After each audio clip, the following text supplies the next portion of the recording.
You found your way to Whispers of Crimes, a quiet corner where the shadows of the past are gently told. Here, we speak of real crimes and mysteries, not to shock or scare, but to wonder, to reflect, and maybe to help you fall asleep. So close your eyes, let your thoughts slow down, and come with me into tonight's case.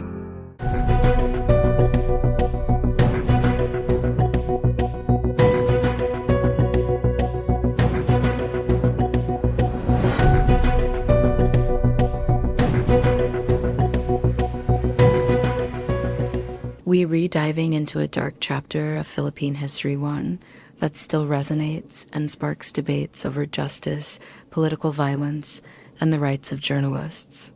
The Maguindanao Massacre, which took place on November 23, 2009, is one of the most horrific events in the country's modern history. In this video, we'll break down the tragedy, its causes, the people involved, and the aftermath, and explore why this event is so significant, both for the victims and for the Philippines as a whole. We'll take a look at how political dynasties, media freedom, and corruption are intertwined in the events leading to the massacre.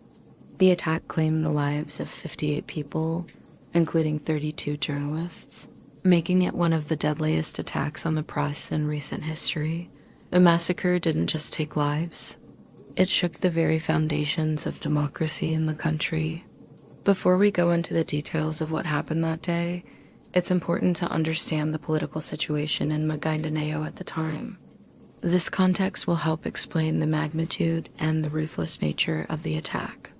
Please be advised, this episode contains content that may be upsetting to some listeners. Listener discretion is strongly advised. Chapter 1. Political landscape of Maguindanao. Maguindanao, a province in the southern Philippines, had been under the control of the Ampatuan family for decades. This family had forged a strong political alliance with the national government, specifically with then-President Gloria Macapagal Arroyo, making them an influential political force in the region. The Ampatuans ran the province with near absolute power, controlling local police forces, militias, and the administration of various government functions.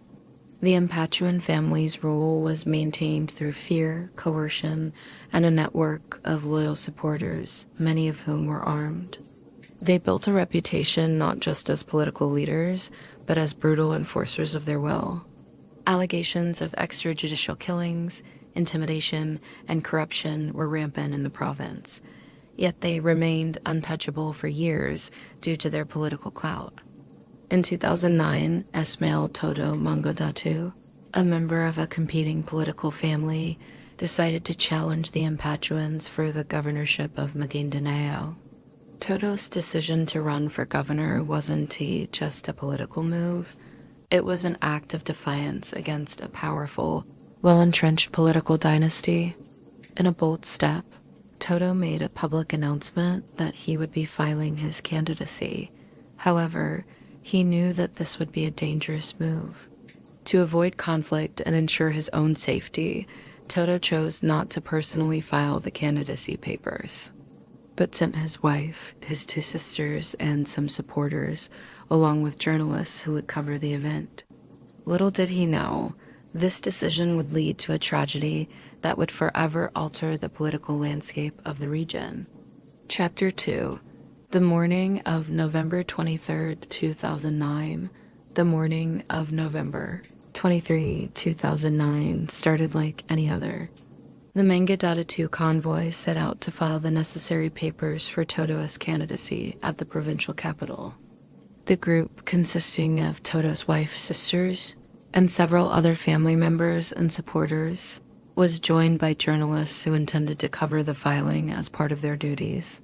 The convoy was made up of around 50 people in total, innocent individuals who were simply doing their jobs or supporting a legitimate political process. But that morning, the convoy never made it to its destination. As the group made its way through the remote town of Ampatuan, the convoy was intercepted by armed men, many of whom were members of the Ampatuan family's private militia. The attackers, heavily armed and ready for violence, ambushed the convoy in broad daylight. They forced the vehicles off the road and then proceeded to take the passengers, some of whom were women and children, into the nearby hills. What followed next was a scene of unimaginable brutality. The victims were systematically killed, executed one by one. Many were shot at point-blank range, and their bodies were disposed of in mass graves. The women who were with the group were raped before being murdered.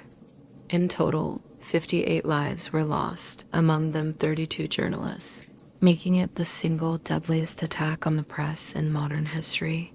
The rest of the group consisted of family members and political supporters who had been traveling with the Maguindanao.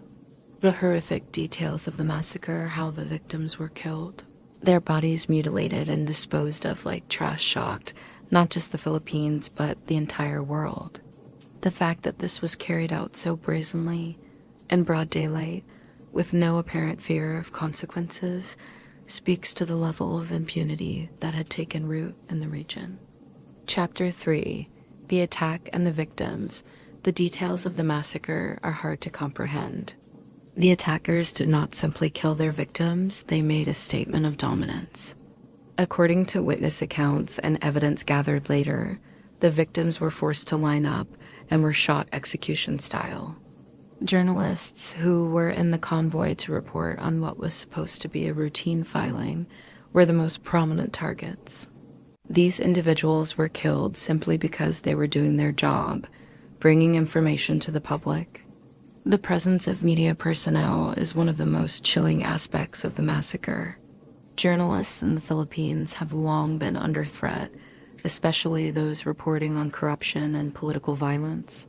The Maguindanao Massacre demonstrated the extreme lengths to which some political figures would go to silence the press and eliminate perceived threats to their power.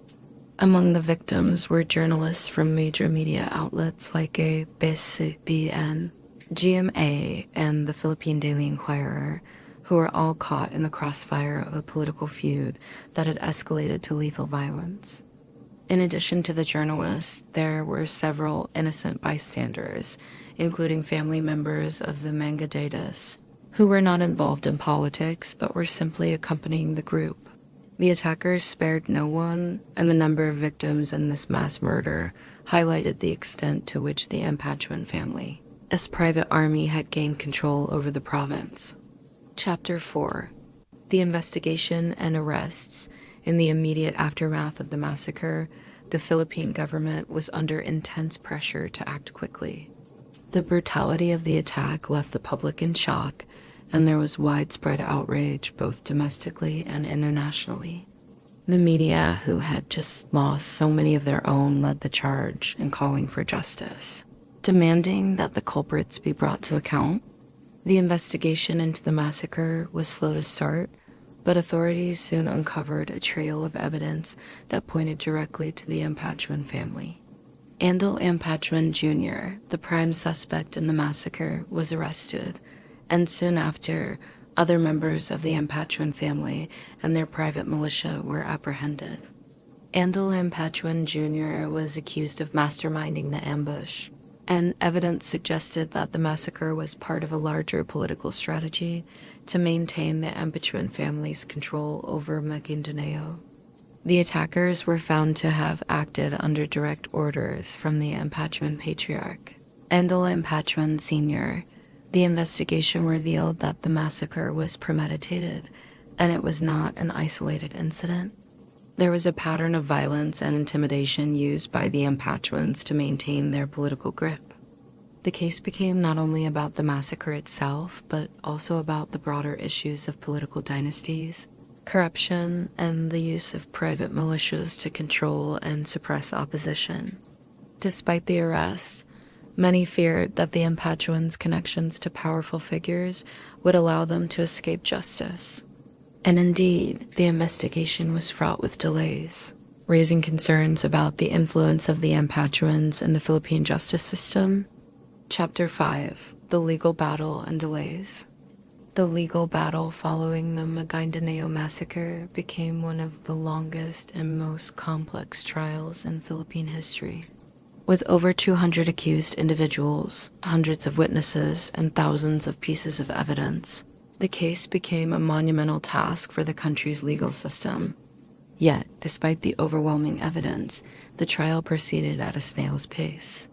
This delay was exacerbated by various factors, including the influence of political dynasties, threats against witnesses, and a justice system that was widely viewed as slow and inefficient.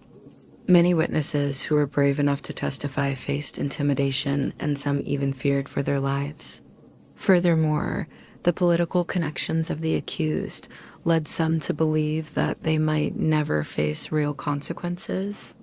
The case became a symbol of the pervasive culture of impunity that many believed allowed the powerful to avoid punishment. For the victims' families, each day of delay was another painful reminder of the lack of justice.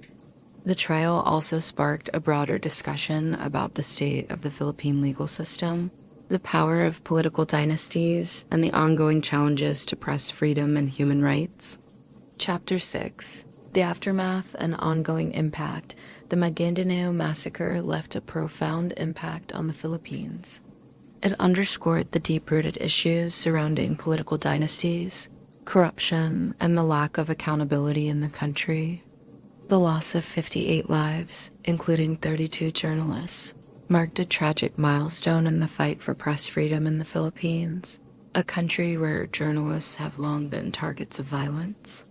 While the trial has continued for years, justice for the victims has been slow. The case has highlighted the need for significant reforms in the Philippines' political and legal systems. Calls for the disbandment of private militias, stronger protections for journalists, and greater transparency in the electoral process have grown louder in the years since the massacre. The massacre also remains a rallying cry for those advocating for the protection of democracy and human rights in the Philippines. The massacre's legacy is not just about seeking justice for the victims, it is about ensuring that such a tragedy never happens again. For the families of the victims, the fight for justice continues. And for the rest of the world, the Maguindanao Massacre serves as a chilling reminder of the lengths to which some individuals will go to cling to power, and the cost of silence when it comes to human rights and freedom of the press. That's all for tonight's story. Another thread in the web of true crime, quietly unraveling as the night goes on. If you're still with me, thanks for listening. And if sleep has already taken you, may your dreams be peaceful and your mind at ease. I'll be here next time by the fire with another story waiting to be told. Good night, and don't forget to lock your doors.